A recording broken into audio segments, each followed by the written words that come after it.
Hey guys, the Outpost After Show is back here on AfterBuzz TV. It's premiere night. Talon can summon demons, but also more Blackbloods, ?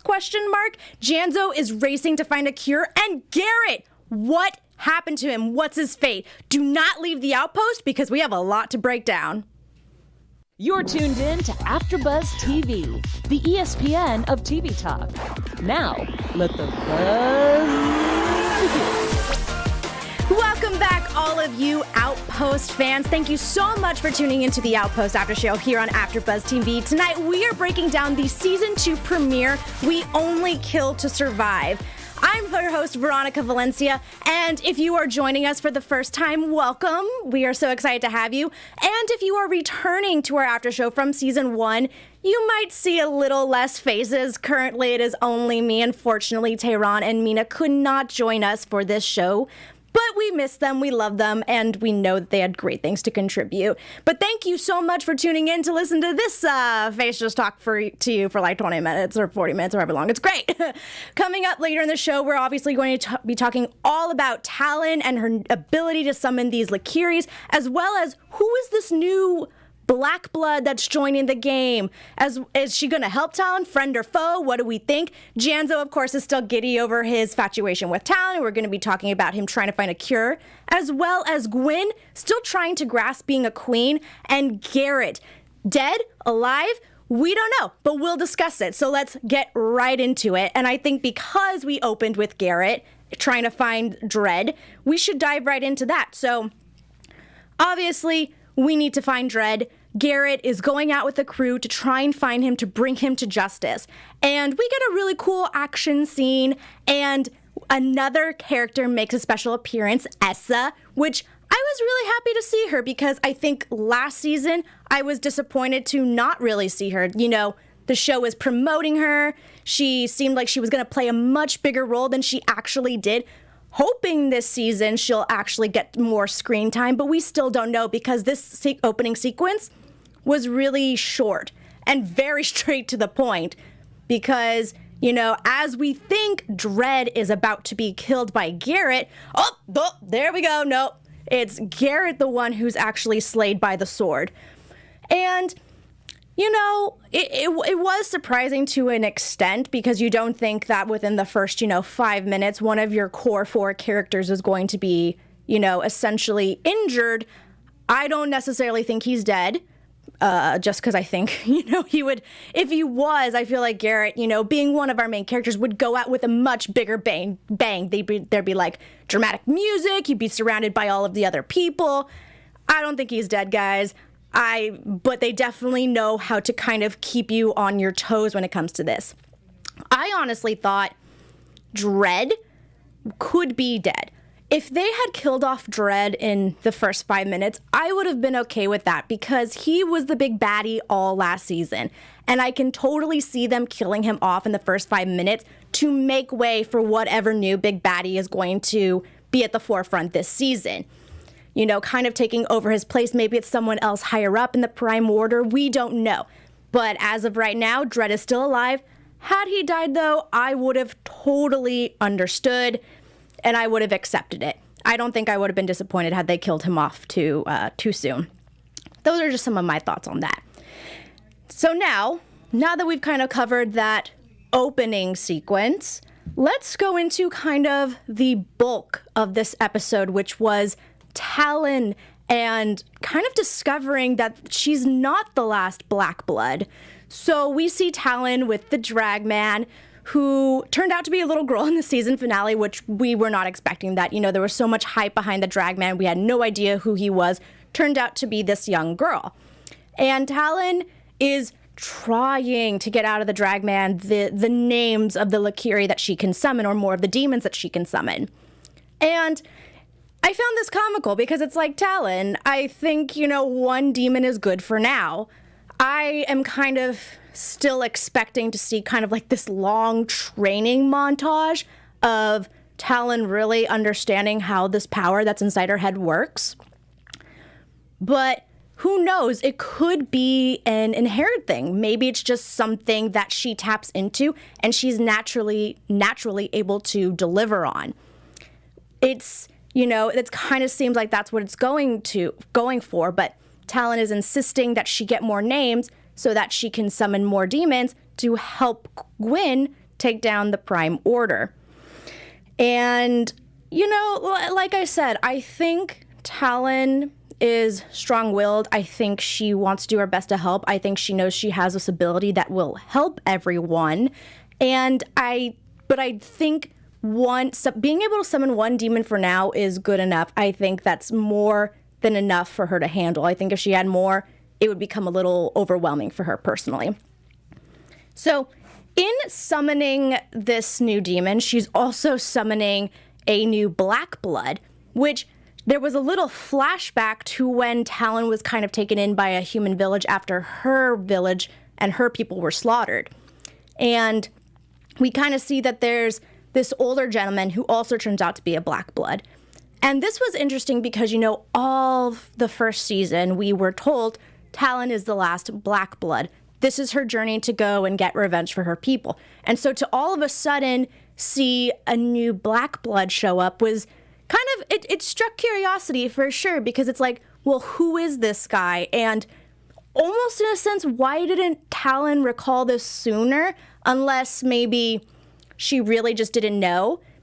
Did she know that this guy was a Blackblood when she was a kid? Because I feel like, maybe along her journey into adulthood, she would have realized, I'm not the last one. But, maybe it's just a memory that just came up all of a sudden because she saw someone else. And, sorry guys, it's a lot of talking for me. But yeah, no, I think that, it's interesting seeing another character, another Blackblood, and almost that this character is kind of coming across shady. Like, let's be real, she's kind of coming across shady. You would think that because they are similar that they would be more allies, but she's very much like, I want the power that's in your head, and Talon's very standoffish, like, I'm not going to give it to you. You are trapped in this world, which is another thing. Apparently, there are more Blackbloods that are trapped in kind of this portal world that Talon, is summoning the demons from, which even that strikes curiosity. So we established, hey, Talon isn't the last Blackblood, but also the Blackbloods, a good amount of them have been trapped in the portal for probably well over hundreds of years. And it strikes a lot of theories as to, well, how long have they been trapped there? Why have they been trapped there? Are they a different generation of Blackbloods that were maybe more violent? And Talon comes from a different generation that maybe doesn't know the full history of her people? That's kind of getting into prediction territory, so I will save that for the end. But there are things to think about when it comes to that, because yeah, she kind of came out of nowhere and they don't seem to be on the same page at all, considering that they are the same, from the same group of people, and, they could help each other out, but they don't. Also, I just want to give a quick shout out. This is live, and I just want to thank everyone who is tuning in live right now. We do have a live chat, and I just want to give a quick shout out to Adam, who is in the chat right now, and he says, I think Garret is alive by magic. I really don't know who is going to save him. Interesting thought. That's actually really interesting, because as of right now, the only one who's magic is Talon, but it would be very interesting to see if she can save people or if her magic travels. We don't know. We don't know the fate of Garret at this point. So let's, kind of also dive into Janzo, everyone's favorite brewer. We love Janzo because he's just so quirky, And our introduction to Janzo this episode is him basically talking to plaguelings about how he's like, Talon kissed me, it's so great, blah, blah, blah, blah, blah. And it's, that's really funny to see in him, because we know Janzo from last season did tend to be the more timid one, the kind of, the one who tended to be more afraid. We saw his courage come through towards the end of the season. And now he's like, there's plaguelings behind me, but they don't bother me. I'm going to talk to you about my love life. And the poor guy, we kind of discussed this last season, how he was friend-zoned royally, but he's still holding up he's still holding on to hope that Talon will love him, will appreciate him, will give him the time of day. And you know what? As a viewer of this show, why not? You know, he's a great character. Talon, give him some love. I'm pretty sure I'm not the only one who would think of that. But Janzo is basically the sole researcher right now on trying to find a cure for the plaguelings. And it's funny because, you know, Calypsum, as of last season, was the big reason why plaguelings are even a thing. And yet his mother, the mistress, his guardian, whoever she may be, is like, yeah, we're going to run an illegal Calypsum basement smuggling ring. Perfect. Oh, and he has a new brother. We get introduced to Brogan, who is the new brother / kind of servant, I guess, of the mistress, kind of going along with her plan.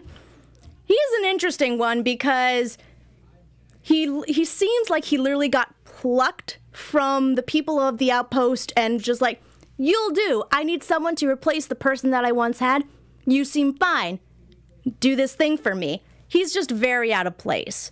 That's for sure. So it's going to be interesting to kind of see how he goes on, as well as how Janzo takes to him. I guess they're technically siblings based on just the mistress kind of having these quote unquote children that aren't really her children. But, you know, it seems like he might be sticking around. So it's going to be very interesting to kind of see how he, you know, how much more of a role he'll play, especially like, will he be on Janzo's side? Will he kind of be on more of the mistress's side? Curious which way he'll go. So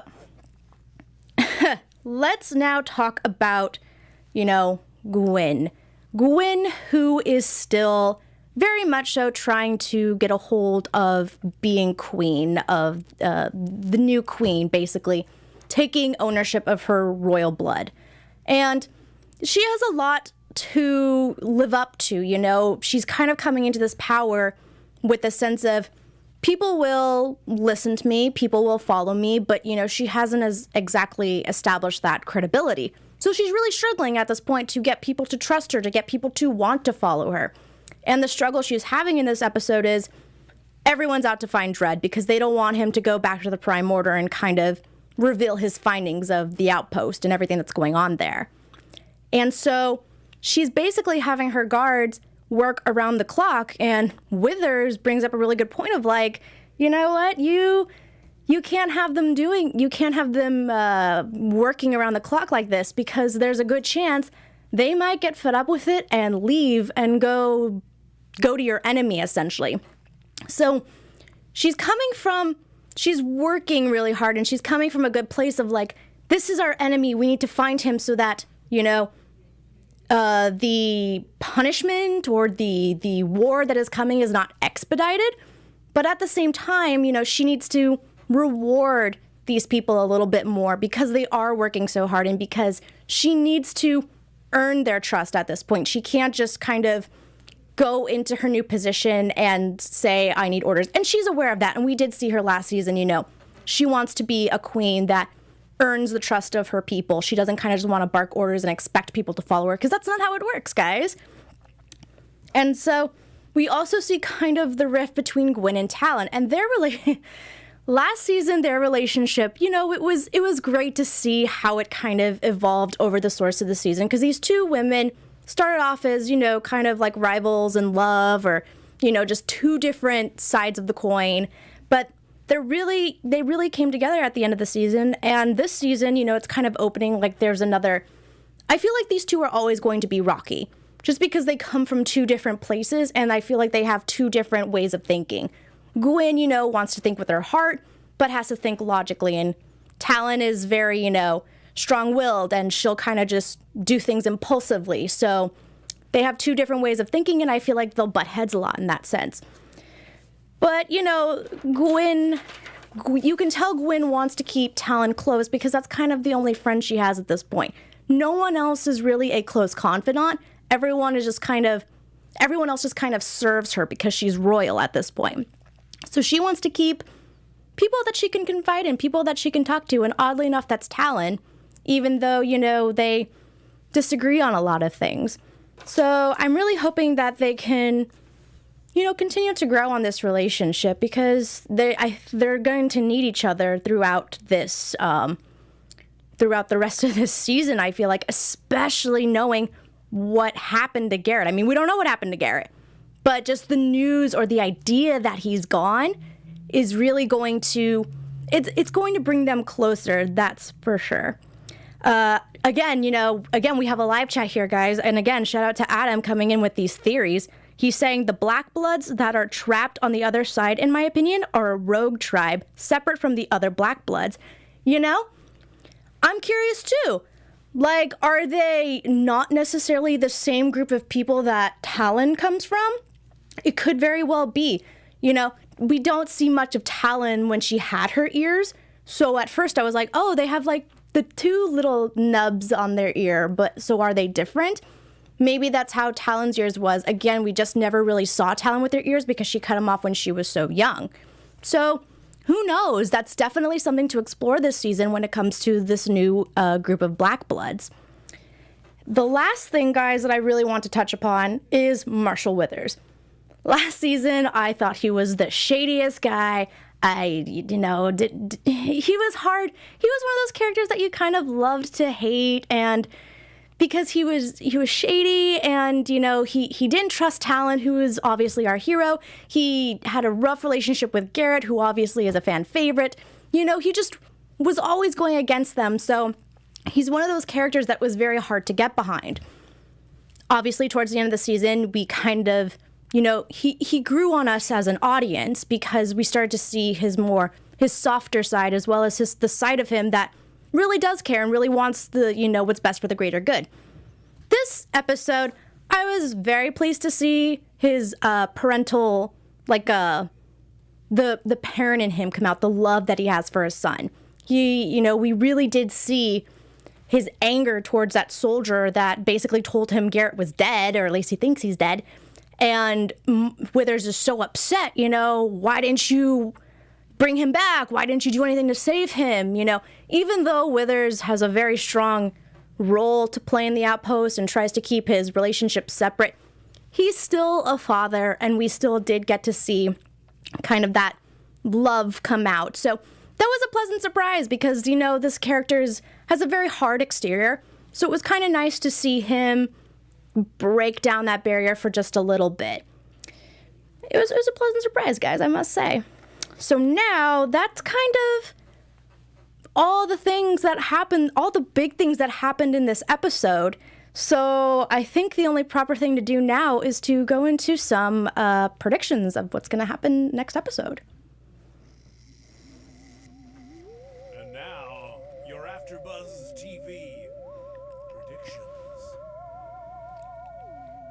I totally agree with Adam in the chat. I don't think Garret is dead. I do think he's alive. Because again, guys, this is a core 4 character. If they were really going to kill off Garret, they would do it in a big, or at least I think, and I think they should, do it in a big way, very noble way of going out. I don't think they would just, this was kind of brushed off like, oh, he got stabbed. So that's why I don't think he's dead. I think, he's alive somehow. Maybe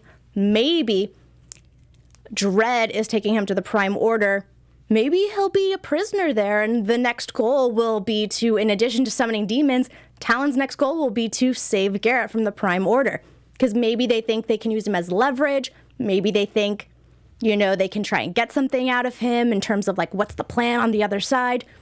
I think there's a lot of use that the Prime Order can get out of Garret, so I don't think they killed him. I think, if anything, they might have just taken him back to try and see how they can use him to their advantage. I think, Talon is going to... I think I would be kind of curious to get more flashbacks of Talon and see, was there anything along the way that kind of triggered, what's happening now? Does she have more encounters with this other group of Blackbloods that she's summoning? Does she have any, knowledge of what's actually in the portal? I think we're definitely going to learn more about the Blackbloods as people, as well as maybe there's two different sides. There's the side, and like I said, generation. There's the generation Talon comes from, and there's the generation that this other new character comes from.